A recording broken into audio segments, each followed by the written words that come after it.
बिना कोई सूचना के। माँ ये लो अपना पूरा सोना, और ये लो पापा जो गाड़ी दिए थे उसकी चाबी।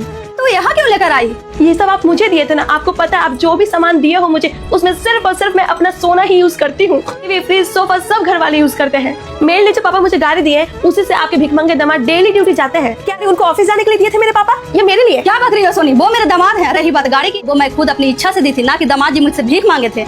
हर माँ बाप अपनी बेटी को सामान देते हैं ताकि उसकी बेटी को घर बसाने में कोई दिक्कत ना हो। लेकिन दी थी तो मेरे लिए ना। हाँ तो तुम्हारे ही काम से तो जाते हैं दामाद जी, तुम्हारे ही पेट पालने के लिए जाते हैं। आपको पता है मैं बोली कि आज मैं जाऊंगी अपनी मम्मी के घर, मेरी भाभी का एनिवर्सरी है तो गाड़ी छोड़ देना। तो बोले आज मेरा इंपॉर्टेंट काम है, मुझे गाड़ी से जाना होगा, आज मुझे जल्दी पहुंचना है। अरे एक के बाद हुई, डेली आप जाते हो गाड़ी से, एक दिन में मेरे लिए नहीं छोड़ सकते हो क्या? मैं अभी कम नहीं हूँ, मम्मी हाथ से चाबी छीनी और सारा सामान लेकर भाग गई। अरे भाभी मुझे कॉल की थी, उनकी एनिवर्सरी में क्यों नहीं आती?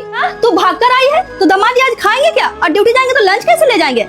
होटल है ना मम्मी, मेरी शादी से पहले खाते ही होंगे। माँ है ना, रूखी सूखी बना के खाने के लिए देगी। सोनी एक बात हमेशा याद रखना, ये रिश्तेदार लोग, फ्रेंड लोग हर फंक्शन में तुझे बुलाएंगे, लेकिन बेटा अब तुम्हारी शादी हो गई है। अब तुम सोचोगी कि मुझे किस फंक्शन में जाना है, किस में नहीं जाना है। सोनी तू अभी बच्ची है, ससुराल से तुम जितनी बार भागोगी ना बेटा, उतनी बार वहाँ तुम्हारा अटेंडेंस लगेगा कि तुम कितनी बार भागी हो। सोनी बहू हो या बेटी, दोनों को जब ससुराल वाले मायके वाले लेने पहुँचाने जाते हैं ना बेटा, तभी अच्छा लगता है। ऐसा ना हो कि लड़ लिया और जब मन किया झोला उठा के मायके पहुँच गए। जब बार बार तू ऐसे करोगी ना बेटा, तो एक टाइम के बाद ना ही तुझे मायके वाले पूछेंगे और ना ही तुझे ससुराल वाले पूछेंगे। सबको यही लगेगा कि इसका क्या, ये तो जब चाहती है आ जाती है, जब चाहती है चली जाती है। लेकिन भाभी फोन करके बुलाई थी माँ। बेटा मायके वाले ऐसे ही होते हैं, हर बर्थडे, एनिवर्सरी, पार्टी सब में फोन करेंगे क्योंकि उनका फर्ज होता है। लेकिन तू देखेगी अपने घर की परिस्थिति कि क्या मैं अपने घर से जाऊँ? आपको क्या लगता है मैं पूछूंगी उन लोगों से यहाँ आने के लिए तो वो लोग मुझे आने देंगे? जिंदगी में नहीं आने देंगे माँ।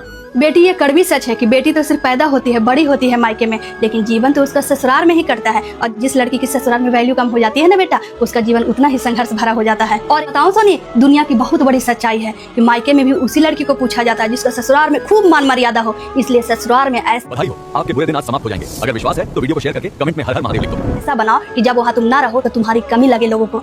तू अपनी भाभी को ही देख ले, साल भर में एक ही बार जाती है राखी पे, कितना मान मर्यादा से उनके भाई आते हैं लेने के लिए और ले जाते हैं। और जितना एक लड़की साल भर जाती है अपने मायके तो नहीं मिलता, उससे कहीं ज्यादा एक बार ही जाती है तो मिल जाता है।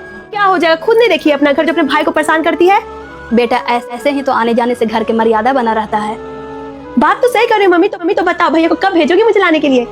कम से कम 4-5 बार साल में भेजना मुझे लाने के लिए। भेजूंगी ना, आ रहा है ना रक्षाबंधन, तुम्हारा भाई जाएगा तुमको लाने के लिए। बेटी ससुराल और मायके की इज्जत रखने के लिए एक लड़की को बहुत कुछ त्यागना पड़ता है। रही बात गाड़ी की चाबी की, सोफा, एसी, फ्रिज की, तो सबको यूज करने दो। परिवार जब बेटी ससुराल छोड़कर मायके आए तो माँ ने प्यार से समझाया, मायका अपना है लेकिन ससुराल भी अब तुम्हारा घर है। दोनों रिश्तों का सम्मान करना। आपकी माँ भी ऐसी है? कमेंट में जरूर